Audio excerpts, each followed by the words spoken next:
ਅਕਾਲੀਆਂ ਨੂੰ ਸੋਚਣਾ ਚਾਹੀਦਾ ਹੈ ਵੀ ਕੀ ਅਸੀਂ ਠੀਕ ਕਰ ਰਹੇ ਹਾਂ। ਮੈਨੂੰ ਰੋਜ਼ ਗਾਲਾਂ ਕੱਢਦੇ ਨੇ, ਲੋਕਾਂ ਨੂੰ ਗੁੱਸਾ ਨਹੀਂ ਆਉਂਦਾ।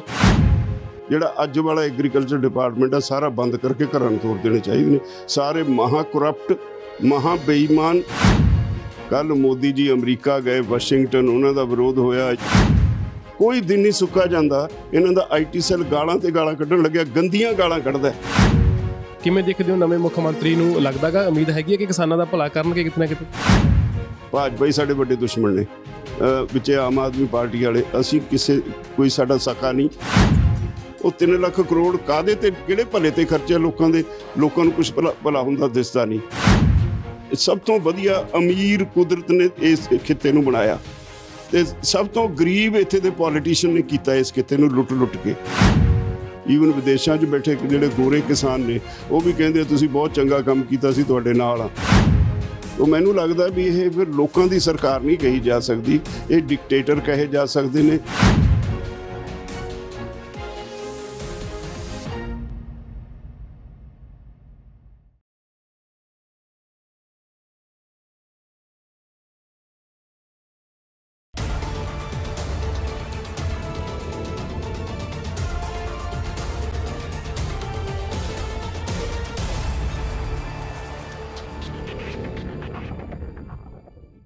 ਪ੍ਰਾਈਮ ਏਸ਼ੀਆ ਟੈਲੀਵਿਜ਼ਨ ਦੇਖ ਰਹੇ ਸਾਰੇ ਦਰਸ਼ਕਾਂ ਦਾ ਸਵਾਗਤ ਆ। ਮੈਂ ਹਾਂ ਗਵਿੰਦਰ ਸਿੰਘ ਜੰਗੀਆਣਾ। ਹਰ ਮਿੱਟੀ ਦੀ ਆਪਣੀ ਖਸਲਤ, ਹਰ ਮਿੱਟੀ ਕੁੱਟਿਆ ਨਹੀਂ ਭੁਰਦੀ, ਹਰ ਫੱਟੜ ਮੱਥਾ ਨਹੀਂ ਝੁਕਦਾ, ਹਰ ਛੱਲ ਬੰਨ ਲਾਇਆ ਨਹੀਂ ਰੁਕਦੀ। ਕਿਸਾਨ ਅੰਦੋਲਨ ਚੱਲਦਿਆਂ ਨੂੰ ਦਿੱਲੀ ਦੀਆਂ ਬਰੂਹਾਂ ਤੇ 10 ਮਹੀਨੇ ਹੋ ਚੁੱਕੇ ਨੇ। ਇਹਨਾਂ 10 ਮਹੀਨਿਆਂ ਦੇ ਵਿੱਚ ਬਹੁਤ ਸਾਰੀਆਂ ਮੁਸ਼ਕਲਾਂ, ਬਹੁਤ ਸਾਰੀਆਂ ਸਰਕਾਰਾਂ ਨੇ ਜ਼ੋਰ ਲਾਇਆ ਆਪਣੇ ਵੱਲੋਂ, ਪਰ ਮੋਰਚਾ ਚੜ੍ਹਦੀ ਕਲਾ ਦੇ ਵਿੱਚ ਰਿਹਾ, ਮੋਰਚਾ ਸਥਿਰ ਰਿਹਾ। ਅੱਜ ਵੀ ਮੋਰਚਾ ਚੜ੍ਹਦੀ ਕਲਾ ਦੇ ਵਿੱਚ ਚੱਲ ਰਿਹਾ। 10 ਮਹੀਨੇ ਪੂਰੇ ਹੋ ਚੁੱਕੇ ਨੇ। ਅੱਜ ਵੀ ਬਾਰਡਰਾਂ ਤੇ ਕਬੱਡੀ ਦੇ ਮੈਚ ਹੋ ਰਹੇ ਨੇ। ਅੱਜ ਵੀ ਵੱਡੇ ਜੱਥੇ ਪੰਜਾਬ ਤੋਂ ਦਿੱਲੀ ਦੀਆਂ ਬਰੂਹਾਂ ਤੇ ਪਹੁੰਚ ਰਹੇ ਨੇ। ਇਹਨਾਂ 10 ਮਹੀਨਿਆਂ ਦੇ ਵਿੱਚ ਬਹੁਤ ਸਾਰੇ ਉਤਰਾਅ ਚੜ੍ਹਾਅ ਮੋਰਚੇ ਨੇ ਦੇਖੇ ਨੇ। ਬਹੁਤ ਸਾਰੀਆਂ ਮੁਸ਼ਕਲਾਂ, ਬਹੁਤ ਸਾਰੀਆਂ ਸਮੱਸਿਆਵਾਂ ਕਿਸਾਨਾਂ ਨੇ ਆਪਣੇ ਪਿੰਡੇ ਤੇ ਸਹੀਆਂ ਹੈਗੀਆਂ। ਗਰਮੀ, ਸਰਦੀ, ਮੀਂਹ, ਹਨੇਰੀ ਸਭ ਕੁਝ ਸਹਿਆ, ਫਿਰ ਵੀ ਮੋਰਚਾ ਚੜ੍ਹਦੀ ਕਲਾ ਦੇ ਵਿੱਚ ਰਿਹਾ। ਬਲਵੀਰ ਸਿੰਘ ਰਾਜੇਵਾਲ ਸਾਡੇ ਨਾਲ ਮੌਜੂਦ ਨੇ। ਗੱਲਬਾਤ ਕਰਾਂਗੇ ਕਿ 10 ਮਹੀਨਿਆਂ ਦੇ ਇਸ ਅੰਦੋਲਨ ਨੂੰ ਕਿਵੇਂ ਦੇਖਦੇ ਆ। ਪਹਿਲਾਂ 3 ਮਹੀਨੇ ਤਕਰੀਬਨ ਪੰਜਾਬ ਦੇ ਵਿੱਚ ਵੀ ਅੰਦੋਲਨ ਚੱਲਿਆ। ਟੋਟਲ 1 ਸਾਲ ਤੋਂ ਉੱਪਰ ਸਮਾਂ ਹੋ ਗਿਆ ਕਿਸਾਨਾਂ ਨੂੰ ਸੜਕਾਂ ਤੇ ਬੈਠਿਆਂ ਨੂੰ। ਰਾਜੇਵਾਲ ਸਾਹਿਬ, ਬਹੁਤ ਬਹੁਤ ਸਵਾਗਤ ਹੈ ਪ੍ਰਾਈਮ ਏਸ਼ੀਆ। ਮਿਹਰਬਾਨੀ ਜੀ, ਬਹੁਤ ਬਹੁਤ ਸ਼ੁਕਰੀਆ। ਕਿਵੇਂ ਦੇਖਦੇ ਹੋ ਜੀ? 10 ਮਹੀਨੇ ਅੱਜ ਪੂਰੇ ਹੋ ਚੁੱਕੇ ਆ। ਹਰ ਵਾਰੀ ਜਦੋਂ 26 ਤਰੀਕ ਆਉਂਦੀ ਆ ਤਾਂ 1 ਮਹੀਨਾ ਵੱਧ ਹੋ ਜਾਂਦਾ। ਅੱਜ 10 ਮਹੀਨੇ ਹੋ ਗਏ। ਪੰਜਾਬ ਦੇ ਵਿੱਚ ਵੀ 2-3 ਮਹੀਨੇ ਰਹੇ। ਕਿੱਦਾਂ ਲੰਘੇ 10 ਮਹੀਨੇ? ਕਿੱਦਾਂ ਕੀ ਦੇਖਦੇ ਹੋ ਮੋਰਚੇ ਨੂੰ?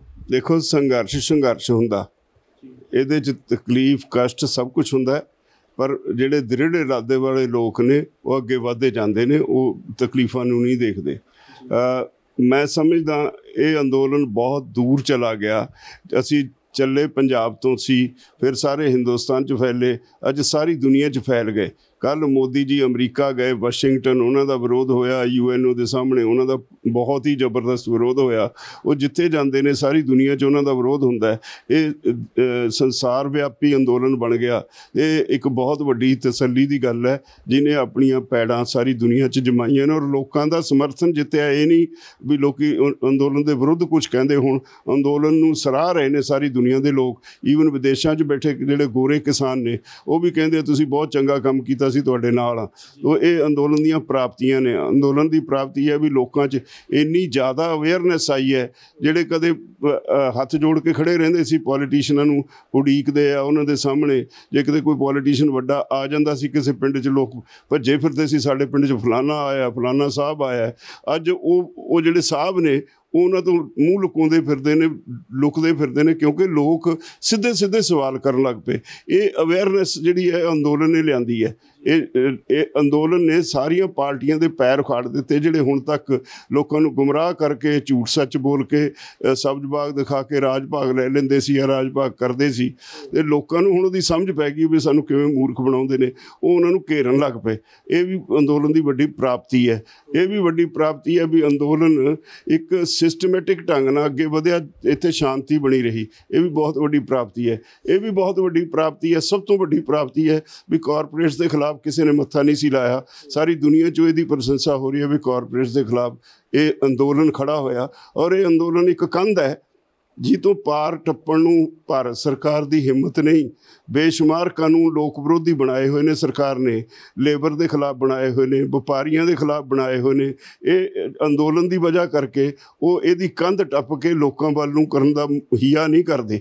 ਤੋ ਇਹ ਅੰਦੋਲਨ ਦੀਆਂ ਪ੍ਰਾਪਤੀਆਂ ਆਪਣੀ ਚਾਲ ਵੱਧਦਾ ਗਿਆ ਔਰ ਹੁਣ ਵੱਧ ਰਿਹਾ, ਹੋਰ ਅੱਗੇ ਵਧੇਗਾ। ਜਦੋਂ ਤਾਈਂ ਸਰਕਾਰ ਇਹਦੀਆਂ ਮੰਗਾਂ ਨਹੀਂ ਮੰਨਦੀ ਉਦੋਂ ਤੱਕ ਸਰਕਾਰ ਦੀ ਦਫਾ ਪਟਦਾ ਰਹੇਗਾ ਜੀ। ਤਾਂ ਕੱਲ੍ਹ 27 ਸਤੰਬਰ ਨੂੰ ਭਾਰਤ ਬੰਦ ਦੀ ਤੋਂ ਕਾਲ ਤੁਸੀਂ ਦਿੱਤੀ ਹੋਈ ਆ, ਕਿੱਦਾਂ ਦਾ ਦਿਨ ਰਹਿਣ ਵਾਲਾ? ਕੱਲ੍ਹ ਕਿਸ ਲੈਵਲ 'ਤੇ ਤੁਹਾਨੂੰ ਉਮੀਦ ਆ ਕਿ ਸਮਰਥਨ ਮਿਲੂਗਾ? ਦੇਖੋ, ਸਮਰਥਨ ਦਾ ਤਾਂ ਇਹ ਹਾਲ ਹੈ ਵੀ ਅੰਦੋਲਨ ਨੂੰ ਦਰੁਸਤ ਮੰਨ ਕੇ ਬਹੁਤ ਸਾਰੀਆਂ ਜਥੇਬੰਦੀਆਂ, ਟਰਾਂਸਪੋਰਟਰਸ, ਮੁਲਾਜ਼ਮ, ਵਪਾਰੀ ਸਾਰੇ ਇਸ ਅੰਦੋਲਨ ਦੀ ਬੁੱਕਲ ਵਿੱਚ ਆ ਗਏ ਔਰ ਸਾਰੇ ਰਲ ਕੇ 27 ਤਾਰੀਖ ਨੂੰ ਬੰਦ ਕਰ ਰਹੇ ਨੇ। ਕੋਈ ਕਿਸੇ ਤੋਂ ਪਿੱਛੇ ਨਹੀਂ ਰਹਿਣਾ ਚਾਹੁੰਦਾ। ਇਹ ਕੱਲ੍ਹ ਨੂੰ ਭਾਰਤ ਬੰਦ ਮੁਕੰਮਲ ਹੋਏਗਾ ਔਰ ਸਭ ਤੋਂ ਵੱਧ ਅੱਜ ਤੱਕ ਦੇ ਭਾਰਤ ਬੰਦ ਦੇ ਅੰਦੋਲਨਾਂ ਵਿੱਚ ਸਭ ਤੋਂ ਵੱਧ ਸਫਲ ਹੋਏਗਾ ਜੀ। ਤਾਂ ਰਾਜਾ ਸਾਹਿਬ, ਕੱਲ੍ਹ ਕਬੱਡੀ ਤੁਸੀਂ ਮੈਚ ਦੇਖਣ ਵੀ ਗਏ, ਰੌਣਕਾਂ ਲੱਗੀਆਂ ਹੋਈਆਂ 10 ਮਹੀਨਿਆਂ ਦੇ ਬਾਵਜੂਦ ਵੀ। ਬਹੁਤ ਸਾਰੇ ਕਿਸਾਨਾਂ ਨੇ ਸਬਜ਼ੀਆਂ ਵੀ ਉਗਾ ਲਈਆਂ ਸਿਆਲਾਂ ਵਾਲੀਆਂ। ਇਹਨਾਂ ਚੀਜ਼ਾਂ ਨੂੰ ਕਿਵੇਂ ਵੇਖਦੇ ਹੋ? ਕਬੱਡੀ ਮੈਚਾਂ ਦਾ ਹੋਣਾ, ਸਬਜ਼ੀਆਂ ਦਾ ਇੱਥੇ ਉਗਾ ਲੈਣਾ ਕਿਸਾਨਾਂ ਦਾ, ਇਹ ਮੋਰਚੇ ਦੀ ਚੜ੍ਹਦੀ ਕਲਾ ਦੇ ਪ੍ਰਤੀਕ ਨੇ। ਕਿਸਾਨ ਕਿੰਨੇ ਦ੍ਰਿੜ ਇਰਾਦੇ ਨਾਲ ਬੈਠੇ ਨੇ, ਸਬਜ਼ੀਆਂ ਉਗਾ ਰਹੇ ਨੇ। ਉਹਨਾਂ ਨੂੰ ਪਤਾ ਵੀ ਅਸੀਂ ਹਾਲੇ ਬੈਠਣਾ ਹੈ। ਕਿਸਾਨ ਕਿੰਨੇ ਦ੍ਰਿੜ ਇਰਾਦੇ ਨਾਲ ਬੈਠੇ ਨੇ। ਇੱਥੇ ਇੱਕ ਵਰਲਡ ਕਲਾਸ ਦਾ ਕਬੱਡੀ ਟੂਰਨਾਮੈਂਟ ਲੀਗ ਹੋ ਰਿਹਾ, ਜਿੱਥੇ ਸਾਰੀ ਦੁਨੀਆ ਭਰ ਦੀਆਂ ਟੌਪ ਦੀਆਂ ਟੀਮਾਂ ਇੱਥੇ ਆਈਆਂ ਹੋਈਆਂ। ਅੱਜ ਅਖੀਰਲਾ ਦਿਨ, ਅੱਜ ਉਹਦੇ 'ਚ ਲੱਖਾਂ ਰੁਪਏ ਦੇ ਇਨਾਮ ਵੰਡੇ ਜਾਣੇ ਨੇ। ਇਨਾਮ ਦੇਣ ਵਾਲੇ ਉਹ ਵੀ ਸਾਡੇ ਰਾਹੀਂ ਇਨਾਮ ਦੇਣਾ ਚਾਹੁੰਦੇ ਨੇ, ਆਪ ਆਏ ਬੈਠੇ ਨੇ। ਵੱਡੀਆਂ ਵੱਡੀਆਂ ਰਕਮਾਂ ਇਨਾਮ 'ਚ ਦੇਣ ਵਾਸਤੇ ਆਏ ਬੈਠੇ ਨੇ। ਇਹ ਸਾਰਾ ਕੁਛ ਵੰਨ ਸੁਵੰਨਤਾ ਜਿੰਨੀ ਅੰਦੋਲਨ ਦੇ ਵਿੱਚ ਹੈ, ਮੈਂ ਸਮਝਦਾ ਇਹ ਚੜ੍ਹਦੀ ਕਲਾ ਦਾ ਸਬੂਤ ਹੈ ਔਰ ਇੱਕ ਨਵਾਂ ਪ੍ਰਤੀਕ ਹੈ ਅੰਦੋਲਨ ਦੀ ਕਾਮਯਾਬੀ ਦਾ। ਰਾਜਾ ਸਾਹਿਬ, 10 ਮਹੀਨੇ ਅੱਜ ਹੋ ਗਏ ਆ ਦਿੱਲੀ ਦੀਆਂ ਬਰੂਹਾਂ 'ਤੇ ਬੈਠਿਆਂ ਨੂੰ। ਸਰਕਾਰ ਨੂੰ ਕੀ ਕਹਿਣਾ ਚਾਹੋਗੇ? ਸਾਡੇ ਮਾਧਿਅਮ ਰਾਹੀਂ ਕੀ ਕਹੋਗੇ? ਦੇਖੋ, ਮੈਂ ਬੜਾ ਸਪਸ਼ਟ ਹਾਂ ਸ਼ੁਰੂ ਤੋਂ ਪਹਿਲੇ ਦਿਨ ਤੋਂ। ਸਰਕਾਰਾਂ ਲੋਕਾਂ ਲਈ ਹੁੰਦੀਆਂ ਨੇ, ਲੋਕ ਸਰਕਾਰਾਂ ਲਈ ਨਹੀਂ ਹੁੰਦੇ। ਲੋਕਾਂ ਨੇ ਸਰਕਾਰਾਂ ਚੁਣ ਦਿੱਤੀਆਂ। ਚੁਣਨ ਵੇਲੇ ਲੋਕਾਂ ਦੀ ਇੱਛਾ ਹੁੰਦੀ ਹੈ, ਜਿਹੜੇ ਅਸੀਂ ਨੁਮਾਇੰਦੇ ਚੁਣਦੇ ਹਾਂ, ਇਹ ਲੋਕਾਂ ਦੇ ਭਲੇ ਲਈ ਸਕੀਮਾਂ ਬਣਾਉਣ, ਲੋਕਾਂ ਦੇ ਭਲੇ ਲਈ ਪਾਲਿਸੀਆਂ ਬਣਾਉਣ, ਭਲੇ ਲਈ ਕਾਨੂੰਨ ਬਣਾਉਣ। ਪਰ ਬਦਕਿਸਮਤੀ ਇਹ ਰਹੀ ਵੀ ਇੱਥੇ ਜਿਹਦੇ ਹੱਥ 'ਚ ਤਾਕਤ ਆ ਗਈ ਅੱਜ ਤੱਕ, ਉਹਨੇ ਹਮੇਸ਼ਾ ਆਪਣੇ ਹਿੱਤ ਪੂਰੇ ਜਾਂ ਉਹਨਾਂ ਦੇ ਜਿਨ੍ਹਾਂ ਦੇ ਨਾਲ ਉਹਨਾਂ ਦਾ ਗੱਠਜੋੜ ਹੋ ਜਾਂਦਾ ਰਿਹਾ, ਉਹਨਾਂ ਦੇ ਹਿੱਤ ਪੂਰੇ। ਹੁਣ ਮੌਜੂਦਾ ਸਰਕਾਰ ਨੇ ਕਾਰਪੋਰੇਟ ਹਾਊਸਿਸ ਨੂੰ ਬੁਰੀ ਤਰ੍ਹਾਂ ਗੱਫੇ ਦਿੱਤੇ, ਦੇਸ਼ ਨੂੰ ਲੁਟਾਇਆ, ਸਭ ਕੁਝ ਉਹਨਾਂ ਨੂੰ ਵੇਚੀ ਜਾ ਰਹੇ ਨੇ ਅਤੇ ਲੋਕਾਂ ਨੂੰ ਇਹ ਭੁੱਲ ਗਏ। ਤਾਂ ਮੈਨੂੰ ਲੱਗਦਾ ਵੀ ਇਹ ਫਿਰ ਲੋਕਾਂ ਦੀ ਸਰਕਾਰ ਨਹੀਂ ਕਹੀ ਜਾ ਸਕਦੀ। ਇਹ ਡਿਕਟੇਟਰ ਕਹੇ ਜਾ ਸਕਦੇ ਨੇ, ਇਹ ਆਪ ਹੁਦਰੇ ਕਹੇ ਜਾ ਸਕਦੇ ਨੇ। ਇਸ ਲੋਕਾਂ ਦੀ ਸਰਕਾਰ ਨਹੀਂ ਅਖਵਾਏਗੀ। ਔਰ ਇੱਕ ਨਵਾਂ ਇਹਨਾਂ ਨੇ ਮੁਹਾਜ਼ ਖੋਲ੍ਹ ਦਿੱਤਾ ਲੋਕਾਂ ਨੂੰ ਸੋਚਣ ਲਈ ਭਈ ਅੱਗੋਂ ਤੋਂ ਜਿਹੜੀਆਂ ਅੱਗੋਂ ਸਰਕਾਰਾਂ ਆਉਣ ਉਹ ਕਿਹੋ ਜਿਹੀਆਂ ਹੋਣ, ਕਿਹੋ ਜਿਹੇ ਲੋਕ ਹੋਣੇ ਚਾਹੀਦੇ ਨੇ। ਕਿ ਉਹ ਇਹੋ ਜਿਹੇ ਕ੍ਰਿਮੀਨਲ ਚਾਹੀਦੇ ਨੇ ਜਿਹੜੇ ਲੋਕਾਂ ਨੂੰ ਲੁੱਟਣ ਵਾਲੇ ਚਾਹੀਦੇ ਨੇ, ਦੇਸ਼ ਨੂੰ ਵੇਚਣ ਵਾਲੇ ਚਾਹੀਦੇ ਨੇ। ਇਹ ਸੋਚਣ 'ਤੇ ਲੋਕਾਂ ਨੂੰ ਮਜਬੂਰ ਕਰ ਦਿੱਤਾ ਜੀ। ਰਾਜਾ ਸਾਹਿਬ, ਕੱਲ੍ਹ ਸਿਕੰਦਰ ਸਿੰਘ ਮਲੂਕਾ ਨੇ ਤੁਹਾਡੇ ਬਾਰੇ ਕਿਹਾ ਹੈਗਾ ਕਿ ਜੋ ਅਸੀਂ ਪ੍ਰੋਟੈਸਟ ਕਰਨ ਇੱਥੇ ਆਏ ਸੀਗੇ ਤਾਂ ਰਸਤੇ ਦੇ ਵਿੱਚ ਸਾਨੂੰ ਰੋਕ ਕੇ ਸਾਡੀ ਇਨਸਲਟ ਕੀਤੀ ਗਈ ਹੈ ਜਿਹੜੇ ਕਿਸਾਨਾਂ ਵੱਲੋਂ, ਅਤੇ ਉਹਨਾਂ ਦੇ ਨਾਲ ਤੁਸੀਂ ਖੜੇ ਹੋ। ਉਹਨਾਂ ਨੇ ਕਿਹਾ ਕਿ ਸਾਡੀ ਵਰਕਰਾਂ ਦੀ ਸਾਡੇ ਦੀ ਇਨਸਲਟ ਹੋਈ ਆ, ਵੀ ਇੱਦਾਂ ਨਹੀਂ ਕਰਨਾ ਚਾਹੀਦਾ ਸੀ। ਕੀ ਕਹੋਗੇ? ਉਹਦਾ ਵਿਚਾਰੇ ਦਾ ਕੋਈ ਕਸੂਰ ਨਹੀਂ। ਅਸਲ 'ਚ ਉਹਨਾਂ ਦੇ ਮਨ ਦਾ ਚੋਰ ਜਿਹੜਾ ਨਾ, ਉਹ ਉਹਨਾਂ ਨੂੰ ਚੈਨ ਨਹੀਂ ਲੈਣ ਦਿੰਦਾ। ਸਾਡੇ ਲਈ ਸਾਰੇ ਇੱਕੋ ਜਿਹੇ ਨੇ। ਸਾਡੇ ਲਈ ਕਾਂਗਰਸੀ, ਅਕਾਲੀ, ਭਾਜਪਾਈ, ਵਿੱਚੇ ਭਾਜਪਾਈ ਸਾਡੇ ਵੱਡੇ ਦੁਸ਼ਮਣ ਨੇ, ਵਿੱਚ ਆਮ ਆਦਮੀ ਪਾਰਟੀ ਵਾਲੇ। ਅਸੀਂ ਕੋਈ ਸਾਡਾ ਸਕਾ ਨਹੀਂ, ਕੋਈ ਸਾਡਾ ਵਿਰੋਧੀ ਨਹੀਂ। ਹਾਂ, ਇਹ ਲੋਕਾਂ ਨੂੰ ਫੇਸ ਕਰਨ। ਅਸੀਂ ਕਿਹਨੂੰ ਕਹਿੰਦੇ ਹਾਂ ਵੀ ਤੁਸੀਂ ਕਿਸੇ ਦੀ ਬੇਇੱਜ਼ਤੀ ਕਰੋ? ਇੱਕ ਦਿਨ ਅੱਜ ਤੱਕ ਨਹੀਂ ਕਿ ਜੇ ਅਸੀਂ ਇੱਦਾਂ ਕਹਿੰਦੇ ਹੁੰਦੇ ਤਾਂ ਇਹ ਅੰਦੋਲਨ ਇੱਥੇ ਪਹੁੰਚਣਾ ਹੀ ਨਹੀਂ ਸੀ, ਇੰਨਾ ਸਫਲ ਹੋਣਾ ਹੀ ਨਹੀਂ ਸੀ। ਕੋਈ ਤਾਕਤ ਨਹੀਂ ਸੀ। ਇਹ ਆਪਣੇ ਮਲੂਕਾ ਸਾਹਿਬ, ਉਹਨਾਂ ਦੀ ਪਾਰਟੀ ਅੰਦੋਲਨ ਕਰਕੇ ਦੇਖ ਲਏ। ਜਿੱਦਣ ਅੰਦੋਲਨ ਦੇ ਵਿੱਚ ਇਹੋ ਜਿਹੀਆਂ ਗੱਲਾਂ ਆਪ ਕਰਨ ਲੱਗ ਗਈ ਬਈ ਲੋਕਾਂ ਨੂੰ ਕੁੱਟੋ, ਉਹਨਾਂ ਦੀ ਬੇਇੱਜ਼ਤੀ ਕਰੋ, ਉੱਥੇ ਹੀ ਠੁੱਸ ਹੋ ਜਾਏਗਾ। ਅਸੀਂ ਨਹੀਂ ਇਹੋ ਜਿਹਾ ਕੰਮ ਕਰਦੇ। ਇਹਨਾਂ ਦੇ ਹੀ ਐਲੀਮੈਂਟ, ਇਹਨਾਂ ਦੇ ਵਿਰੋਧੀ ਉਹੀ ਜੋ ਕੁਝ ਕਰੀ ਜਾਂਦੇ ਨੇ, ਸਾਡੇ 'ਤੇ ਨਾਂ ਲਾਉਂਦੇ ਨੇ। ਮੈਂ ਸਮਝਦਾ ਇਹਨਾਂ ਨੂੰ ਜਿਹੜਾ ਇਹਨਾਂ ਦਾ ਪਾਪ ਹੈ ਨਾ, ਉਹ ਪਰੇਸ਼ਾਨ ਕਰਦਾ। ਫਿਰ ਕੁਛ ਨਾ ਕੁਛ ਸਾਡੇ ਬਾਰੇ ਬੋਲ ਦਿੰਦੇ ਨੇ, ਸਾਨੂੰ ਇਹਦੀ ਕੋਈ ਪਰਵਾਹ ਨਹੀਂ। ਅਸੀਂ ਤਾਂ ਇਹ ਕੰਨ ਸੁਣੀ, ਇੱਧਰ ਕੱਢਤੀ। ਅਸੀਂ ਆਪਣੇ ਅੰਦੋਲਨ 'ਤੇ ਕੇਂਦਰਿਤ ਹਾਂ। ਜਿੰਨਾ ਮਰਜ਼ੀ ਇਹ ਜ਼ੋਰ ਲਾਈ ਜਾਣ, ਜਿੰਨਾ ਮਰਜ਼ੀ ਸਾਡਾ ਵਿਰੋਧ ਕਰੀ ਜਾਣ, ਉਹ ਲੋਕਾਂ ਦੇ ਦਿਲਾਂ 'ਤੇ ਲਿਖਿਆ ਜਾ ਰਿਹਾ। ਲੋਕ ਉਨਾ ਹੀ ਜ਼ਿਆਦਾ ਵਿਰੋਧ ਕਰਦੇ ਨੇ। ਅਸੀਂ ਨਹੀਂ ਕਹਿੰਦੇ ਕਿਸੇ ਨੂੰ ਨਾ ਅਸੀਂ ਕਹਿਣਾ ਹੈ। ਇਹ ਅਕਾਲੀਆਂ ਨੂੰ ਸੋਚਣਾ ਚਾਹੀਦਾ ਹੈ ਵੀ ਕੀ ਅਸੀਂ ਠੀਕ ਕਰ ਰਹੇ ਹਾਂ। ਮੈਨੂੰ ਰੋਜ਼ ਗਾਲਾਂ ਕੱਢਦੇ ਨੇ, ਲੋਕਾਂ ਨੂੰ ਗੁੱਸਾ ਨਹੀਂ ਆਉਂਦਾ? मैं तो कहा नहीं इन्हों भी तुसीं मैनूं गालां क्यों कढ़दे हो। कोई दिन नहीं सुक्का जांदा इन्हां दा IT सैल गालां ते गालां कढ़न लग्या, गंदियां गालां कढ़दा। कदे इन्हां ने मैनूं पुछया भी राजपाल तैनूं इदां गालां क्यों कढ़दे ने साडे बंदे। मैं अपने आप 'च सुधार करदा, मैं इन्हां नूं नहीं दसदा। जे मैनूं गालां कढ़दे ने मैं सोचदा भी सच्चियां कढ़दे ने गलत, जे गलत कढ़दे ने मैं कहना हाथी तुरे जांदे ने, कुत्ते भौंकदे हुंदे ने, ये भौंकदे ने भौंकी जाण, मेरी सेहत ते की असर है। पर ਇਹ ਗੱਲ ਦਰੁਸਤ ਹੈ, ਬੰਦੇ ਨੂੰ ਆਪਣੇ ਅੰਦਰ ਝਾਤੀ ਮਾਰਨੀ ਚਾਹੀਦੀ, ਕਿਸੇ ਨੂੰ ਦੋਸ਼ੀ ਕਰਾਰ ਨਹੀਂ ਦੇਣਾ ਚਾਹੀਦਾ। ਤੁਸੀਂ ਕਿੱਥੇ ਖੜੇ ਹੋ, ਤੁਸੀਂ ਲੋਕਾਂ ਨਾਲ ਹੁਣ ਤੱਕ ਕੀ ਵਰਤਾਓ ਕੀਤਾ, ਉਹਨਾਂ ਗੱਲਾਂ ਦਾ ਲੋਕ ਜਵਾਬ ਮੰਗਦੇ ਨੇ, ਤੁਹਾਡੇ ਕੋਲ ਜਵਾਬ ਹੈ ਨਹੀਂ, ਉਹਦੇ ਵਿੱਚ ਸਾਡੇ ਤੇ ਦੋਸ਼ ਲਾਉਣੇ ਸ਼ੁਰੂ ਕਰਤੇ। ਇਹਦੀ ਵੀ ਕੀਮਤ ਇਹਨਾਂ ਨੂੰ ਚੁਕਾਉਣੀ ਪਊ। ਅਸੀਂ ਲੋਕਾਂ ਨੂੰ ਕੁਝ ਨਹੀਂ ਕਹਿੰਦੇ, ਇਹਦਾ ਵੀ ਲੋਕੀ ਗੁੱਸਾ ਕਰਦੇ ਨੇ ਵੀ ਤੁਸੀਂ ਅੰਦੋਲਨ ਉੱਤੇ ਇਲਜ਼ਾਮ ਲਾਉਂਦੇ ਹੋ। ਇੱਕ ਗੱਲ ਉਹ ਕਹਿੰਦੇ ਆ, ਵਾਰ-ਵਾਰ ਕਹਿੰਦੇ ਆ ਕਿ ਸਾਡਾ ਅਕਾਲੀ ਦਲ ਦਾ ਇੰਨਾ ਵਿਰੋਧ ਕਿਉਂ ਕਰਦੇ ਆ ਕਿਸਾਨ ਜਥੇਬੰਦੀਆਂ। ਮੈਂ ਜਵਾਬ ਦੇ ਚੁੱਕਾ ਵੀ ਸਾਡਾ ਕਿਸੇ ਨਾਲ ਕੋਈ ਸਕਾ ਨਹੀਂ, ਸਾਡਾ ਕੋਈ ਵਿਰੋਧੀ ਨਹੀਂ। ਇਹ ਸਾਰੇ ਪੋਲੀਟੀਸ਼ੀਅਨ ਨੇ, ਅਸੀਂ ਸਾਰੇ ਪੋਲੀਟਿਕਸ ਨਹੀਂ ਆਏ। ਅਤੇ ਇਹਨਾਂ ਨੂੰ ਕਿਉਂਕਿ ਹੁਣ ਅੰਦੋਲਨ ਸਿਰ ਚੜ੍ਹ ਗਿਆ, ਕਿਸੇ ਵੀ ਪਾਰਟੀ ਨੂੰ ਜ਼ਿਆਦਾ ਬੋਲਣ ਨਹੀਂ ਦਿੰਦਾ, ਅਤੇ ਇਹ ਉਹੀ ਆਦਤ ਬਣੀ ਹੋਈ ਹੈ ਜ਼ਿਆਦਾ ਬੋਲਣ ਦੀ। ਅਤੇ ਇਹ ਸਮਝਦੇ ਹੁਣ ਸਾਨੂੰ, ਹੁਣ ਲੋਕ ਮੂਰਖ ਨੇ, ਸਾਨੂੰ ਉਸੇ ਤਰ੍ਹਾਂ ਜੋ ਅੱਗੇ ਬੇਵਕੂਫ ਬਣਾਈ ਜਾਂਦੇ ਸੀ ਉਸੇ ਤਰ੍ਹਾਂ ਬੇਵਕੂਫ ਬਣਾਉਣ ਦੇਣ, ਨਹੀਂ ਬਣਾਉਣ ਦਿੰਦੇ ਲੋਕ। ਪਰ ਅਸੀਂ ਨਾ ਅਕਾਲੀ ਦਲ ਦੇ ਵਿਰੋਧ 'ਚ ਕੁਛ ਕਹਿੰਦੇ ਹਾਂ, ਭਾਜਪਾ ਦਾ ਵਿਰੋਧ ਜ਼ਰੂਰ ਹੈ, ਉਹਦੇ ਬਾਰੇ ਅਸੀਂ ਸਖਤੀ ਨਾਲ ਕਹਿੰਦੇ ਵੀ ਹਾਂ ਹੈਗੇ ਉਹਦੇ ਵਿਰੋਧੀ। ਬਾਕੀ ਕਿਸੇ ਪਾਰਟੀ ਬਾਰੇ ਅਸੀਂ ਨਾ ਸੌਫਟ ਕਾਰਨਰ ਰੱਖਦੇ ਹਾਂ, ਨਾ ਕਿਸੇ ਬਾਰੇ ਸਖਤ ਹਾਂ। ਇਹ ਉਹਨਾਂ ਦੀ ਆਪਣਾ ਕਿਰਦਾਰ ਹੈ ਜਿਹੜਾ ਲੋਕਾਂ ਦੇ ਵਿੱਚ ਵਿਚਰਨ ਦਾ, ਉਹ ਭੁਗਤ ਰਹੇ ਨੇ। ਸਾਡੇ ਵੱਲੋਂ ਨਹੀਂ, ਸਾਨੂੰ ਐਵੇਂ ਨਾ ਦੋਸ਼ ਦੇਣ। ਰਜਲਾ ਸਾਹਿਬ, ਨਵੇਂ ਮੁੱਖ ਮੰਤਰੀ ਚਰਨਜੀਤ ਚੰਨੀ ਜਿਹੜਾ ਨਰਮੇ ਵਾਲਾ ਮਸਲਾ ਸੀਗਾ, ਗੁਲਾਬੀ ਸੁੰਡੀ ਵਾਲਾ, ਉੱਥੇ ਦੌਰਾ ਕਰਨ ਗਏ ਆ, ਕਿਸਾਨਾਂ ਦਾ ਹਾਲ ਚਾਲ ਪੁੱਛਿਆ। ਕਿਵੇਂ ਦੇਖਦੇ ਹੋ ਨਵੇਂ ਮੁੱਖ ਮੰਤਰੀ ਨੂੰ? ਲੱਗਦਾ ਗਾ, ਉਮੀਦ ਹੈਗੀ ਹੈ ਕਿ ਕਿਸਾਨਾਂ ਦਾ ਭਲਾ ਕਰਨਗੇ ਕਿਤੇ ਨਾ ਕਿਤੇ? ਦੇਖੋ, ਜਦੋਂ ਹੋਏਗਾ ਉਦੋਂ ਕੁਝ ਕਹਾਂਗੇ, ਪਹਿਲਾਂ ਹੀ ਐਵੇਂ ਕਿਸੇ ਨੂੰ ਕ੍ਰੈਡਿਟ ਡਿਸਕ੍ਰੈਡਿਟ ਦੇਣਾ ਠੀਕ ਨਹੀਂ। ਹਾਂ, ਇੱਕ ਜ਼ਰੂਰ ਹੈ ਵੀ ਜਿਸ ਤਰ੍ਹਾਂ ਦਾ ਸਿਸਟਮ ਪੋਲੀਟਿਕਸ 'ਚ ਰਿਹਾ ਹੈ ਗਵਰਨ ਕਰਨ ਦਾ, ਜਿਹੜੀਆਂ ਵੀ ਪਿਛਲੇ ਸਮਿਆਂ 'ਚ ਸਰਕਾਰਾਂ ਆਈਆਂ, ਚਾਹੇ ਇਹਨਾਂ ਦੀ ਹੁਣ ਆਈ, ਚਾਹੇ ਇਹ ਤੋਂ ਵੀ ਪਹਿਲੀ ਸੀ, ਉਹਨਾਂ ਨੇ ਐਗਰੀਕਲਚਰ ਡਿਪਾਰਟਮੈਂਟ ਦੀ ਕਦੇ ਨਕੇਲ ਨਹੀਂ ਕੱਸੀ। ਉਹ ਸਿਰਫ ਪੈਸੇ ਇਕੱਠੇ ਕਰਨ ਵਾਲਾ ਮਹਿਕਮਾ ਬਣ ਕੇ ਰਹਿ ਗਿਆ। ਬੀਜ ਵੀ ਅਤੇ ਕੀੜੇ ਮਾਰ ਦਵਾਈਆਂ ਵੀ, ਜਿੰਨੀਆਂ ਮਿਲਾਵਟੀ ਕੀੜੇ ਮਾਰ ਦਵਾਈਆਂ ਔਰ ਬੀਜ ਆਉਣੇ ਪਿਛਲੇ 15 ਸਾਲਾਂ ਤੋਂ ਸ਼ੁਰੂ ਹੋਏ ਆ। ਇਸ ਤੋਂ ਪਹਿਲਾਂ ਇਹ ਰਿਵਾਜ ਨਹੀਂ ਸੀ। ਲੋਕਾਂ ਨੇ, ਜਿਹੜੇ ਡੀਲਰਸ ਨੇ, ਉਹਨਾਂ ਨੇ ਵੀ ਸ਼ਰਮ ਲਾਤੀ। ਔਰ ਉਹਨਾਂ ਦੇ ਆਕਾ ਇਹ ਪੋਲੀਟੀਕਲ ਲੋਕ ਹੁੰਦੇ ਸੀ। ਜਿਹੜਾ ਰਾਜ ਭਾਗ ਕਰਦਾ ਸੀ ਉਹ ਆਪਣਾ ਮਹੀਨਾ ਦੇਖਦਾ ਸੀ, ਔਰ ਮਸ਼ੀਨਰੀ ਉਹ ਮਹੀਨਾ ਇਕੱਠਾ ਕਰਕੇ ਦੇਣ ਵਿੱਚ ਆਪਣਾ ਹਿੱਸਾ ਰੱਖਣ ਵਿੱਚ ਲੱਗੀ ਰਹਿੰਦੀ ਸੀ। ਉਹਦੀ ਸਜ਼ਾ ਅਸੀਂ ਅੱਜ ਭੁਗਤ ਰਹੇ ਹਾਂ ਵੀ ਇਹੋ ਜਿਹੇ ਕੀੜੇ ਆ ਗਏ ਜਿਹੜੇ ਹਰ ਸਾਲ ਸਾਡੀਆਂ ਫਸਲਾਂ ਬਰਬਾਦ ਕਰਦੇ ਨੇ। ਹੁਣ ਉਹ ਦਵਾਈਆਂ ਤੋਂ ਇਮਿਊਨ ਹੋ ਗਏ, ਉਹਨਾਂ 'ਤੇ ਦਵਾਈ ਦਾ ਅਸਰ ਨਹੀਂ ਹੁੰਦਾ। ਉਹਨਾਂ ਦੀ ਜਿਹੜੀ ਹੈ ਨਾ ਇਮਿਊਨਿਟੀ, ਉਹ ਬਹੁਤ ਜ਼ਿਆਦਾ ਵੱਧ ਗਈ, ਦਵਾਈਆਂ ਦੀ ਰੈਜ਼ਿਸਟੈਂਸ ਵੱਧ ਗਈ, ਦਵਾਈਆਂ ਦਾ ਉਹਨਾਂ 'ਤੇ ਅਸਰ ਨਹੀਂ ਹੋ ਰਿਹਾ। ਇਹਦਾ ਨਤੀਜਾ ਹਰ ਵਾਰੀ ਇੱਕ ਕੀੜਾ ਜਾਂਦਾ, ਉਹਦੇ ਬਾਅਦ ਉਹਦੇ ਵਿੱਚੋਂ ਇੱਕ ਨਵੀਂ ਨਸਲ ਪੈਦਾ ਹੋ ਜਾਂਦੀ ਹੈ।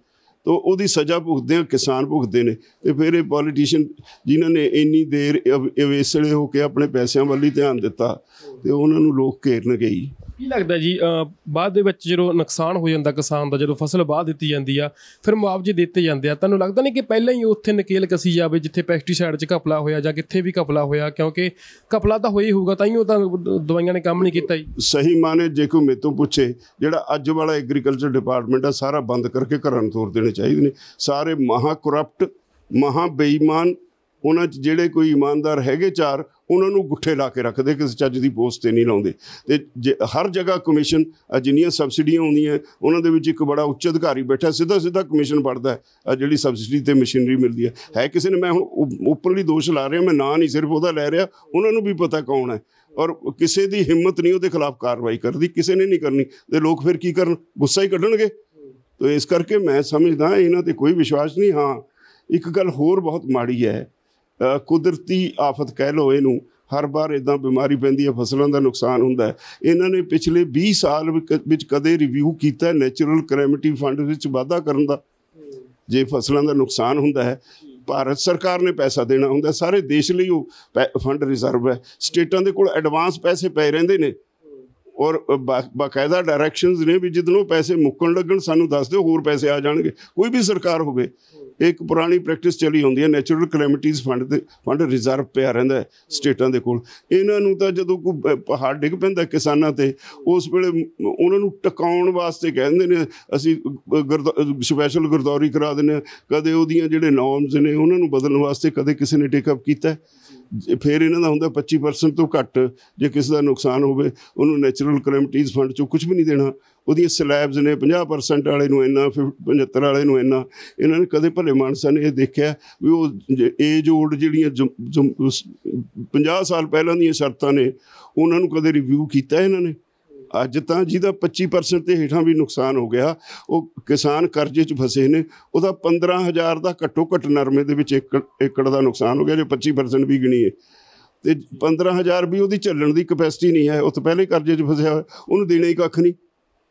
ਤਾਂ ਇਹ ਕਿਹਨੇ ਕਰਨਾ ਹੁੰਦਾ? ਜਿਹੜੇ ਸਰਕਾਰਾਂ ਚਲਾਉਂਦੇ ਨੇ ਉਹਨਾਂ ਲੋਕਾਂ ਨੇ ਕਰਨਾ ਹੁੰਦਾ। ਸਰਕਾਰਾਂ ਚਲਾਉਣ ਵਾਲੇ ਲੋਕ ਅੱਜ ਸਾਨੂੰ ਗਾਲਾਂ ਕੱਢਣ 'ਤੇ ਜ਼ੋਰ ਲੱਗਿਆ ਹੋਇਆ ਉਹਨਾਂ ਦਾ, ਜਿਵੇਂ ਅਕਾਲੀ ਕੱਢਣ ਲੱਗੇ ਹੋਏ ਨੇ। ਉਹਨਾਂ ਦਾ ਆਪਣੇ ਪਾਲਿਸੀਜ਼ ਦੇ ਉੱਤੇ ਪਕੜੇ ਨਹੀਂ ਹੈ। ਮੈਂ ਦਾਅਵੇ ਨਾਲ ਕਹਿਣਾ, ਆਪਣੀ ਆਤਮਾ 'ਤੇ ਹੱਥ ਰੱਖ ਕੇ ਜਾਣ ਕੇ ਕਹਿ ਦੇਣ ਵੀ ਕੀ ਜਿਹੜਾ ਮੈਂ ਐਗਰੀਕਲਚਰ ਡਿਪਾਰਟਮੈਂਟ ਨਾਲ ਸੰਬੰਧਿਤ ਜਿਹੜੇ ਮੰਤਰੀ ਰਹੇ ਨੇ, ਕੀ ਉਹਨਾਂ ਨੇ ਕਦੇ ਸੋਚਿਆ ਵੀ ਨੈਚੁਰਲ ਕੈਲੈਮਿਟੀਜ਼ ਫੰਡ ਦੀਆਂ ਜਿਹੜੀਆਂ ਸ਼ਰਤਾਂ ਨੇ ਉਹਨਾਂ ਨੂੰ ਰਿਵਿਊ ਵੀ ਕਦੇ ਕਰਨਾ ਚਾਹੀਦਾ, ਸਮੇਂ ਦੇ ਹਾਣੀ ਵੀ ਬਣਾਉਣਾ ਚਾਹੀਦਾ? ਕੀਤਾ ਕਦੇ ਉਸ ਪਾਸੇ ਕੋਈ ਕੰਮ ਹੈ? ਕਿਸੇ ਦਾ ਇੱਕ ਵੀ ਨੋਟ ਲਿਖਿਆ ਪਿਆ ਕਿਤੇ? ਕਦੇ ਨਹੀਂ ਕੀਤਾ। ਇਸ ਕਰਕੇ ਕਿਸਾਨ, ਇਹ ਤਾਂ ਸਾਡੀ ਤਾਂ ਹਾਲਤ ਉਹ ਹੈ ਵੀ ਛੁਰੀ ਖਰਬੂਜੇ 'ਤੇ ਡਿੱਗੇ, ਖਰਬੂਜਾ ਛੁਰੀ 'ਤੇ ਡਿੱਗੇ, ਗਲੀ ਤਾਂ ਖਰਬੂਜੇ 'ਚ ਹੋਣੀ ਹੈ। ਇਹਨਾਂ ਨੇ ਤਾਂ ਸਾਨੂੰ ਸਾਮੀ ਸਮਝ ਲਿਆ ਵੀ ਵੋਟਾਂ ਲੈ ਲਓ 5 ਸਾਲ, ਇਹਨਾਂ ਨੂੰ ਤਾਕਤ, ਸਾਡੇ ਹੱਥ ਤਾਕਤ ਦਾ ਡੰਡਾ ਆ ਗਿਆ, ਉਹਦੇ ਨਾਲ ਇਹਨਾਂ ਨੂੰ ਕੁੱਟੋ, ਇਹਨਾਂ ਦਾ ਮੂੰਹ ਬੰਦ ਕਰੋ। ਇਹ ਹੁਣ ਨਹੀਂ ਚੱਲਣਾ। ਇਹ ਮੋਰਚੇ ਨੇ ਮੂੰਹ ਲੋਕਾਂ ਦਾ ਖੋਲ੍ਹਤਾ ਇਹਨਾਂ ਦੇ ਖਿਲਾਫ। ਇਹ ਮੋਰਚੇ ਨੇ ਲੋਕੀ ਜਾਗਰੂਕ ਕਰਤੇ। ਅੱਜ ਤਾਂ ਲੋਕ ਸਵਾਲ ਕਰਨਗੇ, ਚਾਹੇ ਸਾਨੂੰ ਗਾਲਾਂ ਲੱਖ ਕੱਢ ਲੈਣੇ, ਕੋਈ ਪਰਵਾਹ ਨਹੀਂ। ਤਾਂ ਰਾਜਾ ਸਾਹਿਬ, ਜਿਹੜੀ ਤੁਸੀਂ ਕੁਦਰਤੀ ਆਫਤਾਂ ਦੀ ਜਿਹੜੀ ਗੱਲ ਕੀਤੀ ਹੈਗੀ ਆ, ਤਾਂ ਜਦੋਂ ਤੁਹਾਡੀ ਮੁਲਾਕਾਤ ਹੁੰਦੀ ਇਹਨਾਂ ਨਾਲ ਤਾਂ ਕਦੇ ਗੱਲਬਾਤ ਹੋਈ ਨਹੀਂ ਕਿ ਬੀਮੇ ਵੀ ਹੋਣੇ ਚਾਹੀਦੇ ਫਸਲਾਂ ਦੇ, ਜਾਂ ਮੰਨਦੇ ਨਹੀਂ ਤੁਹਾਡੀ ਗੱਲ? ਏਜੰਡੇ ਤੇ ਹੀ ਨਹੀਂ ਜੀ। ਇਹਨਾਂ ਨੇ ਕੀ, ਇਹਨਾਂ ਨੂੰ ਆਪ ਨੂੰ ਨਹੀਂ ਪਤਾ। ਇਹ ਤਾਂ ਮੰਤਰੀ ਬਣਨ ਦੀ ਤਾਂ ਜ਼ਰੂਰ ਸਹੁੰ ਚੱਕਦੇ ਨੇ, ਫਟਾਫਟ ਭੱਜ ਕੇ ਚੌੜੇ ਹੋ ਕੇ ਬੜੇ। ਫਿਰ ਇਹਨਾਂ ਦੇ ਜਿਹੜੇ ਸਮਰਥਕ ਨੇ ਉਹਨਾਂ ਨੂੰ ਵੀ ਅੱਜ ਤਕਲੀਫ ਹੁੰਦੀ ਹੈ। ਉਹਨਾਂ ਨੇ ਵੀ ਕਦੇ ਪੁੱਛਿਆ ਵੀ ਤੁਸੀਂ ਦੱਸੋ ਤੇ ਕਰਦੇ ਕਿਉਂ? ਬੈਠੇ ਨੇ ਕੁਰਸੀ 'ਤੇ, ਅਫਸਰ ਚਲਾਉਂਦੇ ਨੇ। ਕਦੇ ਕਿਸੇ ਨੇ ਇਹਨਾਂ ਨੂੰ ਯਾਦ ਤੱਕ ਵੀ ਨਹੀਂ ਕਰਾਇਆ ਵੀ ਇਹ ਰਿਵਿਊ ਕਰਨਾ ਜ਼ਰੂਰੀ ਹੈ। ਨਹੀਂ ਕਰਦੇ। ਇਹਨਾਂ ਦੀ ਮਾਨਸਿਕਤਾ ਹੀ ਨਹੀਂ। ਇਹਨਾਂ ਦੀ ਮਾਨਸਿਕਤਾ ਵਪਾਰ ਹੈ। ਅੱਜ ਦੇ ਪੋਲੀਟੀਸ਼ੀਅਨ ਦੀ ਸਭ ਤੋਂ ਵੱਡੀ ਜਿਹੜੀ ਬਿਮਾਰੀ ਹੈ ਲੋਕਾਂ ਨੂੰ ਚੁੱਭ ਰਹੀ, ਉਹ ਹੈ ਵੀ ਪੋਲੀਟੀਕਲ ਲੀਡਰਸ਼ਿਪ ਕਰਪਟ ਹੋ ਗਈ। ਉਹਨਾਂ ਨੇ ਆਪਣਾ ਬਿਜ਼ਨਸ ਜਿਹੜਾ ਇਸ ਨੂੰ ਇਲੈਕਸ਼ਨਰੀ ਨੂੰ ਆਪਣਾ ਬਿਜ਼ਨਸ ਬਣਾ ਲਿਆ। ਕਹਿੰਦੇ ਨੇ ਵੀ ਪਹਿਲਾਂ ਪੈਸੇ ਖਰਚਣੇ ਨੇ, ਲੋਕਾਂ ਨੂੰ ਕਰਪਟ ਕਰੋ, ਬੋਤਲਾਂ ਦਿਓ ਸ਼ਰਾਬ ਦੀਆਂ, ਬੋਤਲਾਂ ਦੇ ਉਹ ਬੋਤਲ ਨਾਲ ਉਹਨਾਂ ਦਾ ਮੂੰਹ ਬੰਦ ਕਰਤਾ। ਉਹ ਅਨਪੜ੍ਹ ਨੇ, ਅੱਧ ਪੜ੍ਹੇ ਨੇ। ਅਨਪੜ੍ਹ ਬੰਦੇ ਨੂੰ ਕੁਣ ਤਰ੍ਹਾਂ ਇਹਨਾਂ ਦੀਆਂ ਸਮਝ ਨਹੀਂ ਪੈਂਦੀਆਂ। ਮੈਜੋਰਟੀ 2/3 ਮੈਜੋਰਟੀ ਐਸੀ ਹੈ ਜਿਹੜੇ ਪਿੰਡਾਂ 'ਚ ਲੋਕ ਵੱਸਦੇ ਨੇ ਜਿਨ੍ਹਾਂ ਨੂੰ ਇਹਨਾਂ ਦੀਆਂ ਕੁਣ ਤਰ੍ਹਾਂ ਦੀ ਸਮਝ ਨਹੀਂ। ਹੁਣ ਜਦੋਂ ਬਿਲਕੁਲ ਬੱਸੋਂ ਬਾਹਰ ਹੋ ਗਈ, ਹੁਣ ਉਹ ਮੂੰਹ ਖੋਲ੍ਹਣ ਲੱਗੇ ਨੇ। ਉਹ ਸਾਡੇ ਵਰਗਿਆਂ ਕੋਲੋਂ ਸੁਣ ਕੇ ਮੇਰਾ ਹੁਣ ਜਦੋਂ ਬਿਆਨ ਜਾਏਗਾ, ਉਹਨਾਂ ਬਹੁਤ ਸਾਰੇ ਲੋਕਾਂ ਨੇ ਸਮਝਣਾ ਵੀ ਹਾਂ, ਕਦੇ ਰਿਵਿਊ ਹੋਈ ਹੀ ਨਹੀਂ ਨੈਚੁਰਲ ਕੈਲੈਮਿਟੀਜ਼ ਫੰਡ ਦੀ ਸ਼ਰਤਾਂ, ਔਰ ਉਹਦਾ ਨਾ ਜਿਹੜਾ ਉਹਦਾ ਰੇਟ ਹੈ ਉਹ ਕਦੇ ਵਧਿਆ ਸਮੇਂ ਦੇ ਨਾਲ। ਕਦੇ ਉਹਦਾ ਵੀ ਰੇਟ, ਜਿਵੇਂ ਹਰ ਵਾਰ ਤੁਸੀਂ ਫਰਜ਼ ਕਰ ਲਓ, ਮੈਂ ਇਹੀ ਇੱਥੇ ਹੀ ਲੈਣਾ, ਜੇ ਸਾਡੇ MSP ਵਧਾਉਂਦੇ ਨੇ ਜਿੰਨੇ % ਉਹ ਵੱਧਦੀ ਹੈ। 10 ਸਾਲ 20 ਸਾਲ ਪਹਿਲਾਂ ਜਿੰਨੀ MSP ਸੀ, ਅੱਜ ਕਿੰਨੀ MSP ਹੈ, ਉਸ ਹਿਸਾਬ ਨਾਲ ਨੈਚੁਰਲ ਕੈਲੈਮਿਟੀਜ਼ ਫੰਡ ਵਧਿਆ? ਕਿਸੇ ਨੇ ਨਹੀਂ ਵਧਾਇਆ। ਫਿਰ ਉਹ ਵਿਚਾਰਾ, ਉਹਦੇ ਤਾਂ ਬੀਜ ਦੇ ਪੈਸੇ ਨਹੀਂ ਪੂਰੇ ਹੁੰਦੇ ਜੋ ਕੁਛ ਇਹ ਦਿੰਦੇ ਨੇ। ਉਹ ਇਹ ਬਹੁਤ ਕੁਛ ਹੈਗਾ। ਬਦਕਿਸਮਤੀ ਹੈ ਇਸ ਦੇਸ਼ ਦੀ ਵੀ ਪੋਲੀਟੀਕਲ ਲੀਡਰਸ਼ਿਪ ਨੇ ਵੀ ਆਪਣੇ ਜਿਹੜੇ ਅਧਿਕਾਰ, ਆਪਣੀਆਂ ਜ਼ਿੰਮੇਵਾਰੀਆਂ, ਉਹਨਾਂ ਦਾ ਕਦੇ ਅਹਿਸਾਸ ਨਹੀਂ ਕੀਤਾ। ਉਹ ਤਾਂ ਰੂਲਰ ਬਣ ਜਾਂਦੇ ਨੇ। ਰਾਜਾ ਸਾਹਿਬ, ਕੀ ਲੱਗਦਾ ਜੀ, ਇੰਨਾ ਸਮਾਂ ਹੋ ਗਿਆ ਤੁਹਾਨੂੰ ਕਿਸਾਨ ਪ੍ਰੋਟੈਸਟ ਦੇ ਵਿੱਚ ਅੰਦੋਲਨ ਲੜਦਿਆਂ ਨੂੰ, ਅੱਜ ਕਾਫੀ ਏਜ ਵੀ ਤੁਹਾਡੀ ਹੋ ਚੁੱਕੀ ਆ, ਲੱਗਦਾ ਗਾ ਕਿ ਪੰਜਾਬ ਦੇ ਹੁਣ ਜਿਵੇਂ ਅਵੇਅਰਨੈਸ ਆਈ ਹੈਗੀ, ਲੱਗਦਾ ਗਾ ਕਿ ਪੰਜਾਬ ਦੇ ਹੁਣ ਹਾਲਾਤ ਸੁਧਰ ਸਕਦੇ ਆ, ਖੇਤੀਬਾੜੀ ਦੇ ਹਾਲਾਤ ਸੁਧਰ ਸਕਦੇ ਆ, ਜਾਂ ਹਾਲੇ ਵੀ ਇਹਨਾਂ ਤੋਂ ਕੋਈ ਉਮੀਦ ਨਹੀਂ ਹੈਗੀ ਤੁਹਾਨੂੰ ਲੀਡਰਾਂ ਤੋਂ? ਬਿਲਕੁਲ ਬਹੁਤ ਵੱਡੀ ਸੈਟਿਸਫੈਕਸ਼ਨ ਇਸ ਅੰਦੋਲਨ ਤੋਂ ਬਾਅਦ ਮਿਲੀ ਹੈ। ਜੋ ਕਿ ਅਸੀਂ ਸੋਚਦੇ ਹੁੰਦੇ ਸੀ ਜਦੋਂ ਚੱਲੇ ਸੀ, ਉਹ ਤੋਂ ਬਾਅਦ ਅੱਜ ਲੋਕਾਂ 'ਚ ਜਿਹੜੀ ਅਵੇਅਰਨੈਸ ਆਈ ਹੈ, ਇਹਦੇ ਨਾਲ ਬਹੁਤ ਮਨ ਨੂੰ ਸੈਟਿਸਫੈਕਸ਼ਨ ਹੈ ਵੀ ਲੋਕ ਸਮਝਣ ਲੱਗ ਗਏ ਉਹ ਕੀ ਨੇ, ਉਹਨਾਂ ਨੂੰ ਪੋਲੀਟੀਸ਼ੀਅਨ ਕੀ ਸਮਝਦਾ ਹੈ, ਪੋਲੀਟੀਸ਼ੀਅਨ ਹੋਣਾ ਕਿੱਦਾਂ ਦਾ ਚਾਹੀਦਾ ਹੈ, ਅਤੇ ਉਹਦੇ ਕੀ ਅਧਿਕਾਰ ਹੋਣ, ਉਹਦਾ ਸਾਨੂੰ ਗਿਆਨ ਹੋਵੇ। ਇਹਨਾਂ ਦੀਆਂ ਜ਼ਿੰਮੇਵਾਰੀਆਂ ਦੇ ਉੱਤੇ ਅੱਖ ਰੱਖਣਾ ਸਾਡੀ ਡਿਊਟੀ ਹੈ। ਇਹ ਇਸ ਅੰਦੋਲਨ ਨੇ ਲੋਕਾਂ ਨੂੰ ਸਿਖਾਤੀ। ਇਸ ਲਈ ਮੇਰੇ ਵਰਗੇ ਬੰਦਿਆਂ ਨੂੰ, ਜਿਨ੍ਹਾਂ ਨੇ ਸਾਰੀ ਉਮਰ ਕਿਸਾਨ ਅੰਦੋਲਨ ਚਲਾਤੀ, ਉਹਨਾਂ ਨੂੰ ਅੱਜ ਉਹ ਬਹੁਤ ਸੈਟਿਸਫਾਈਡ ਨੇ। ਰਾਜਾ ਸਾਹਿਬ, ਕੀ ਲੱਗਦਾ ਜੀ, ਅੱਜ ਦਾ ਦਿਨ ਜਿਹੜਾ 26 ਸਤੰਬਰ ਹੈਗਾ, 26 ਨਵੰਬਰ ਨੂੰ ਕਿਸਾਨ ਦਿੱਲੀ ਦੀਆਂ ਬਰੂਹਾਂ 'ਤੇ ਆਏ ਸੀ, 2 ਮਹੀਨਿਆਂ ਨੂੰ 26 ਨਵੰਬਰ ਦੀ ਤਰੀਕ ਫੇਰ ਆਉਣ ਵਾਲੀ ਆ। ਕੀ ਲੱਗਦਾ ਤੁਹਾਨੂੰ, ਤੁਸੀਂ ਸੀਨੀਅਰ ਕਿਸਾਨ ਨੇਤਾ ਨੇ, ਲੱਗਦਾ ਗਾ ਕਿ ਦੁਬਾਰੇ ਫੇਰ 26 ਇੱਥੇ ਹੀ ਆਊਗੀ, ਜਾਂ ਤੁਹਾਨੂੰ ਲੱਗਦਾ ਕਿ ਉਸ ਤੋਂ ਪਹਿਲਾਂ ਮਸਲਾ ਹੱਲ ਹੋ ਸਕਦਾ? ਨਹੀਂ, ਇਹ ਨਹੀਂ ਮੈਂ ਕਹਿ ਸਕਦਾ, ਇਹ ਸਰਕਾਰ ਤੇ ਡਿਪੈਂਡ ਕਰਦਾ। ਮੈਂ ਸ਼ੁਰੂ 'ਚ ਤੁਹਾਨੂੰ ਕਹਿ ਦਿੱਤਾ ਵੀ ਸਰਕਾਰ ਨਹੀਂ ਹੈ ਇੱਥੇ, ਸਰਕਾਰ ਲੋਕਾਂ ਦੀ ਹੁੰਦੀ ਹੈ, ਸਰਕਾਰ ਲੋਕਾਂ ਵਾਸਤੇ ਹੁੰਦੀ ਹੈ, ਸਰਕਾਰ ਨੇ ਲੋਕਾਂ ਦੇ ਭਲੇ ਲਈ ਕੰਮ ਕਰਨਾ ਹੁੰਦਾ ਹੈ, ਉਹ ਇੱਥੇ ਹੈ ਨਹੀਂ। ਇਸ ਕਰਕੇ ਇਹ ਜਿਹੜਾ ਦਿਨਾਂ ਨਾਲ ਸਿਰਫ ਜਿਹੜੀ ਮੋਰਚੇ ਦੀ ਉਮਰ, ਮੋਰਚੇ ਦੀ ਲੈਂਥ ਉਹ ਮਾਪੀ ਜਾ ਸਕਦੀ ਹੈ, ਜਾਂ ਪ੍ਰਾਪਤੀਆਂ ਜਿਹੜੀਆਂ ਤੁਸੀਂ ਇਖਲਾਕੀ ਤੌਰ 'ਤੇ ਠੀਕ ਸਮਝੋ ਉਹ ਤੁਸੀਂ ਕਹਿ ਸਕਦੇ ਹੋ ਵੀ ਇਹ ਪ੍ਰਾਪਤੀਆਂ ਨੇ ਸਾਡੀਆਂ। ਪਰ ਜੇ ਤੁਸੀਂ ਇਹ ਕਹੋ ਵੀ ਇਹ ਸਰਕਾਰ ਦਾ ਇਹ ਮੋਰਚੇ ਦੇ ਇਹਨੂੰ ਵਾਈਂਡ ਅਪ ਕਰਨ ਵਾਸਤੇ, ਕਿਸੇ ਨਤੀਜੇ 'ਤੇ ਅੱਪਣ ਵਾਸਤੇ ਸਰਕਾਰ ਦਾ ਕੋਈ ਰੋਲ, ਇੱਦਾਂ ਦਾ ਸਰਕਾਰ ਜਦੋਂ ਹੈ ਹੀ ਨਹੀਂ, ਰੋਲ ਕੀ ਉਮੀਦ ਕਰੋਗੇ? ਇਹ ਤਾਂ ਸਿਰਫ ਦਬਾਓ ਹੈ। ਜਿਹੜੇ ਹੈਗੇ ਨੇ ਕਾਰਪੋਰੇਟ ਹਾਊਸਿਸ ਦੇ ਏਜੰਟਸ ਰਾਜ ਭਾਗ 'ਤੇ ਬੈਠੇ ਨੇ, ਉਹ ਦਬਾਅ ਨਾਲ ਅਸੀਂ ਮਨਾ ਲਾਂਗੇ, ਪਰ ਮੈਂ ਉਹਨੂੰ ਹੁਣ ਸਰਕਾਰ ਵੱਲੋਂ ਹਟ ਕੇ ਜਿਹੜੀ ਇੱਥੇ ਰੂਲ ਕਰਦੀ ਹੈ, ਔਰ ਕਿਸੇ ਵੀ ਸਟੇਟ ਵਿੱਚ ਸਰਕਾਰ ਨਹੀਂ ਹੈ।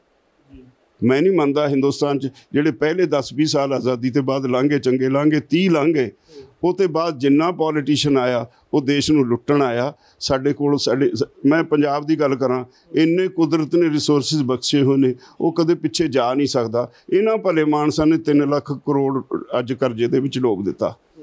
ਇਹ ਦੋਸ਼ੀ ਨੇ ਨਾ ਜਿਹੜੇ ਰਾਜ ਭਾਗ ਚਲਾਉਂਦੇ ਸੀ, ਇਹਨਾਂ ਨੇ ਉਹ 3 ਲੱਖ ਕਰੋੜ ਕਾਹਦੇ ਤੇ, ਕਿਹੜੇ ਭਲੇ ਤੇ ਖਰਚੇ ਲੋਕਾਂ ਦੇ? ਲੋਕਾਂ ਨੂੰ ਕੁਛ ਭਲਾ ਹੁੰਦਾ ਦਿਸਦਾ ਨਹੀਂ ਨਾ ਕੋਈ। ਹਰ ਜਿਹੜੀ ਸਰਕਾਰ ਆਉਂਦੀ ਹੈ ਗਲੀਆਂ ਨਾਲੀਆਂ, ਉਹ 74 ਸਾਲਾਂ 'ਚ ਗਲੀਆਂ ਨਾਲੀਆਂ ਹੀ ਨਹੀਂ ਬਣੀਆਂ। ਤਾਂ ਕੀ ਇਹਨਾਂ ਤੋਂ ਅੰਦਾਜ਼ਾ ਲਾਓ ਕਿ ਪੋਲੀਟੀਕਲ ਲੀਡਰਸ਼ਿਪ ਜਦ ਤੱਕ ਆਪਣਾ ਮਨ ਨਹੀਂ ਬਦਲਦੀ, ਉਹ ਜਦੋਂ ਤੱਕ ਇਹ ਅਹਿਸਾਸ ਨਹੀਂ ਕਰਦੇ ਵੀ ਅਸੀਂ ਲੋਕਾਂ ਦੇ ਭਲੇ ਲਈ ਲੋਕਾਂ ਨੇ ਸਾਨੂੰ ਚੁਣਿਆ, ਅਸੀਂ ਲੋਕਾਂ ਦੇ ਸੇਵਾਦਾਰ ਹਾਂ। ਇਹ ਸਾਡੇ ਸੰਵਿਧਾਨ ਮੁਤਾਬਕ ਜੇ ਕੋਈ 1 ਰੁਪਈਆ ਖਜ਼ਾਨੇ 'ਚੋਂ ਤਨਖਾਹ ਲੈਂਦਾ ਹੈ, ਹੀ ਇਜ਼ ਪਬਲਿਕ ਸਰਵੈਂਟ, ਲੋਕਾਂ ਦਾ ਸੇਵਾਦਾਰ ਹੈ। ਇਹ ਲੱਖਾਂ ਰੁਪਈਆ ਲੈਣ ਵਾਲੇ ਅੱਜ ਵੀ ਸੇਵਾਦਾਰ ਨਹੀਂ। ਤੁਹਾਨੂੰ ਪਤਾ ਇੱਕ ਵਾਰੀ ਇੱਕ ਮੁੱਖ ਮੰਤਰੀ ਨੇ ਕਿਹਾ ਸੀ ਰਾਜ ਨਹੀਂ ਸੇਵਾ, ਉਹ ਰਾਜ ਨਹੀਂ ਸੇਵਾ ਕਹਿ ਕੇ ਰਾਜ ਕਰ ਗਏ। ਸੇਵਾ ਸੁਵਾ ਕਿਸੇ ਦੀ ਕੀਤੀ ਨਹੀਂ, ਸੇਵਾ ਆਪਣੀ ਕਰ ਲਈ। ਤੋ ਹਰ ਪੋਲੀਟੀਸ਼ੀਅਨ ਇਹੀ ਕਹਿ ਰਿਹਾ ਕਿ ਅਸੀਂ ਲੋਕਾਂ ਦੀ ਸੇਵਾ ਕਰ ਰਹੇ ਹਾਂ। ਉਹ ਕਹਿੰਦੇ ਨੇ, ਪਰ ਸੇਵਾ ਕਿੱਥੋਂ ਕਰਦੇ ਨੇ? ਆਪਣੀ ਸੇਵਾ ਕਰਦੇ ਨੇ। ਦੱਸਣ ਤਾਂ ਸਹੀ, ਦਿਸੇ ਤਾਂ ਸਹੀ। 74 ਸਾਲਾਂ 'ਚ ਸੇਵਾ ਦਿਸਣੀ ਚਾਹੀਦੀ ਸੀ। ਸਾਤੋਂ ਬਾਅਦ ਆਜ਼ਾਦ ਹੋਏ ਲੋਕ ਸਾਤੋਂ ਅੱਗੇ ਨਿਕਲ ਗਏ। ਇਹਨਾਂ ਨੂੰ ਤਾਂ ਆਪਣੇ ਮੂੰਹ 'ਤੇ ਚਪੇੜਾਂ ਮਾਰਨੀਆਂ ਚਾਹੀਦੀਆਂ। ਜਿੱਥੇ ਕੁਦਰਤ ਨੇ ਇੰਨਾ ਕੁਛ ਦਿੱਤਾ ਹੋਵੇ, ਮੈਂ ਇੱਕ ਮੋਟੀ ਜਿਹੀ ਗੱਲ ਕਰਦਾ, ਤੁਹਾਨੂੰ ਇੰਨੇ ਸੰਡੇਜ਼ ਦਿੱਤੇ ਨੇ ਕੁਦਰਤ ਨੇ, ਉਹਦੇ ਨਾਲ ਤੁਹਾਡੀਆਂ ਸਬਜ਼ੀਆਂ, ਤੁਹਾਡੀ ਖਾਣ ਪੀਣ ਦੀਆਂ ਚੀਜ਼ਾਂ ਦਾ ਸਵਾਦ ਹੀ ਵੱਖਰਾ ਹੈ। ਜਿਹੜੇ ਮੁਲਕਾਂ ਨੂੰ ਅਸੀਂ ਅੱਜ ਡਿਵੈਲਪ ਮੁਲਕ ਕਹਿੰਦੇ ਹਾਂ, ਉੱਥੇ ਐਡਾ ਵੱਡਾ ਗੋਭੀ ਦਾ ਫੁੱਲ ਤਾਂ ਮਿਲ ਜਾਏਗਾ, ਉਹਦੇ 'ਚ ਸਵਾਦ ਕੋਈ ਨਹੀਂ, ਟੇਸਟ ਕੋਈ ਨਹੀਂ। ਇੰਨਾ ਵੱਡਾ ਪਿਆਜ਼ ਮਿਲ ਜਾਏਗਾ, ਉਹਦੇ 'ਚ ਟੇਸਟ ਕੋਈ ਨਹੀਂ। ਤੁਹਾਨੂੰ ਜੋ ਕੁਛ ਕੁਦਰਤ ਨੇ ਬਖਸ਼ਿਆ, ਤੁਹਾਡੇ ਪਿਆਜ਼ ਅੱਖਾਂ 'ਚੋਂ ਪਾਣੀ ਕੱਢ ਦਿੰਦਾ ਹੈ। ਤੁਹਾਡੇ ਗੋਭੀ ਜਿਹੜੀ ਹੈ ਤੁਸੀਂ ਕੱਚੀ ਉਹ ਖਾਈ ਜਾਂਦੇ ਹੋ, ਇੰਨਾ ਟੇਸਟੀ ਹੈ। ਹਰ ਚੀਜ਼ ਤੁਹਾਡੀ ਦੇ ਵਿੱਚ ਟੇਸਟ ਵੱਖਰਾ ਭਰਿਆ। ਕੁਦਰਤ ਨੇ ਤੁਹਾਨੂੰ ਬੈਲੈਂਸ ਕੀਤਾ, ਸਰਦੀ ਵੀ ਦਿੱਤੀ, ਤੁਹਾਨੂੰ ਗਰਮੀ ਵੀ ਦਿੱਤੀ, ਤੁਹਾਨੂੰ ਹਰ ਮੌਸਮ ਐਸਾ ਦਿੱਤਾ ਜਿਹਦੇ ਸਭ ਤੋਂ ਵਧੀਆ ਅਮੀਰ ਕੁਦਰਤ ਨੇ ਇਸ ਖਿੱਤੇ ਨੂੰ ਬਣਾਇਆ, ਅਤੇ ਸਭ ਤੋਂ ਗਰੀਬ ਇੱਥੇ ਦੇ ਪੋਲੀਟੀਸ਼ੀਅਨ ਨੇ ਕੀਤਾ ਇਸ ਖਿੱਤੇ ਨੂੰ ਲੁੱਟ ਕੇ। ਬਦਲੇ ਜਾਣਗੇ ਪੋਲੀਟੀਸ਼ੀਅਨ ਕਿਸੇ ਟਾਈਮ, ਲੱਗਦਾ ਤੁਹਾਨੂੰ? ਉਮੀਦ ਹੈ? ਹਾਂ, ਹੁਣ ਉਮੀਦ ਹੋਈ ਹੈ ਵੀ ਲੋਕਾਂ 'ਚ ਜਿਹੜੀ ਜਾਗਰੂਕਤਾ ਆਈ ਹੈ, ਜਦੋਂ ਪੋਲੀਟੀਸ਼ੀਅਨਾਂ ਨੂੰ ਘੇਰਨ ਲੱਗ ਗਏ, ਉਹਨਾਂ ਨੂੰ, ਉਹ ਬੜੇ ਤੇਜ਼ ਦਿਮਾਗ ਹੁੰਦੇ ਨੇ, ਉਹਨਾਂ ਨੂੰ ਬਦਲਣਾ ਬਹੁਤ ਛੇਤੀ ਆਉਂਦਾ ਹੈ। ਔਰ ਉਹ ਹੁਣ ਦੇਖੋਗੇ ਤੁਸੀਂ ਸਾਰੀਆਂ ਪਾਰਟੀਆਂ ਬਦਲਣਗੀਆਂ ਆਪਣੇ ਆਪ ਨੂੰ, ਨਹੀਂ ਉਹ ਮਰ ਜਾਣਗੀਆਂ ਜਿਹੜੀਆਂ ਪਾਰਟੀਆਂ ਆਪਣੇ ਆਪ 'ਚ ਸੁਭਾਅ 'ਚ ਲੋਕਾਂ ਦੇ ਨਾਲ ਵਿਚਰਨ ਦੇ ਵਿੱਚ ਇਹ ਬਦਲਾਅ ਨਹੀਂ ਨਾ ਲਿਆਉਣਗੀਆਂ। ਹੁਣ ਫੋਕੀਆਂ ਗੱਲਾਂ ਨਾਲ ਲੋਕਾਂ ਦੀ ਤਸੱਲੀ ਨਹੀਂ ਹੁੰਦੀ। ਇਹਨਾਂ ਨੂੰ ਆਪਣੇ ਆਪ 'ਚ ਬਦਲਾਅ ਲਿਆਉਣਾ ਪੈਣਾ। ਲੋਕਾਂ ਦੇ ਨਾਲ ਆਪਣੇ ਸੰਬੰਧ ਜਿਹੜੇ ਨੇ ਉਹਨਾਂ ਦੀ ਕੋਕ ਕਰਨੀ ਪੈਣੀ, ਵੀ ਅਸੀਂ ਕਿਵੇਂ ਉਹਨਾਂ ਨਾਲ ਡੀਲ ਕਰਦੇ ਹਾਂ।